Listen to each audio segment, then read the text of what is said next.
حفظكم الله. نختم هذا اللقاء بسؤاله الثاني، يقول: إذا احتلم الصائم في نهار رمضان وهو مستيقظ من أثر النظر أو التفكير فماذا يلزمه؟ وهل يكمل الصيام لذلك اليوم؟ وهل عليه كفارة أو قضاء بعد رمضان؟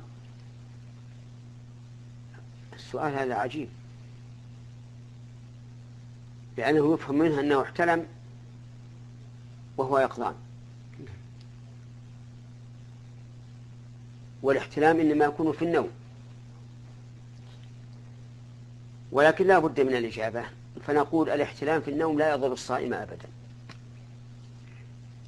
لأنه ممن رفع عنه القلم. وأما الإنزال في حال اليقظة فإن كان لمجرد التفكير فإنه لا يفسد الصوم ولا يلزم الصائم القضاء. وإن كان معه حركة،